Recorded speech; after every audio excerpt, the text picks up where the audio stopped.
যারা best quality running সেগমেন্টের ভিতরে প্রিমিয়াম কোয়ালিটি স্নিকার্স চাচ্ছেন পারচেস করার জন্য, আপনারা কিন্তু নিউ ব্যালেন্সের ফুয়েল সেলের কালারওয়ে সম্পর্কে আপনারা কিন্তু মোটামুটি ভালো জানেন অনেকেই, বিশেষ করে যারা স্নিকার্স ফ্রেকার বা স্নিকার্স নিয়ে সবসময় গাড়াগাড়ি করেন। আর রানিং সেগমেন্ট হলে তো কোনো কথাই নেই, কারণ রানিং সেগমেন্টের স্নিকার্সগুলো আপনি অল ওয়েদারে বা অল সিজনে কিন্তু পরার জন্য পারফেক্ট একটা আউটফিট হচ্ছে নিউ ব্যালেন্সের ফুয়েল সেল। আর এগুলো স্পেশালিটি হচ্ছে প্রত্যেকটা জুতা আপনি যখন হাতে ধরবেন আপনার কাছে মনে হবে যে 100 গ্রাম ওজন হবে না, এতটা লাইট ওয়েট।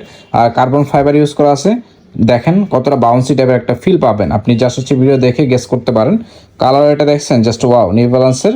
এটা হচ্ছে রেভেল V4 রানিং সেগমেন্টের, দুইটাই হচ্ছে ফুয়েল সেলে। এটা হচ্ছে আপনার নিউ ব্যালেন্স এলিটের, এটা ভার্সনটা হচ্ছে এলিট। খুবই সুন্দর একটা হচ্ছে আপনি কালারে পাচ্ছেন, ভিতরে হচ্ছে কিন্তু কার্বন ফাইবার দেওয়া আছে। তো আপনারা চাইলে এই স্নিকার্সগুলো আমাদের পেজ থেকে অর্ডার করতে পারেন। ভিডিও স্ক্রিনে যে নাম্বার আছে সেই নাম্বারে কিন্তু আপনারা চাইলে হোয়াটসঅ্যাপ অথবা ইমোতে আমাদেরকে মেসেজ করতে পারেন। যে কোনো তথ্য জানার জন্য সরাসরি কল করতে পারেন। ভিডিওটা দেখার জন্য ধন্যবাদ জানাচ্ছি। নতুন হয়ে থাকলে অবশ্যই আমাদেরকে ফলো করে রাখবেন। ধন্যবাদ।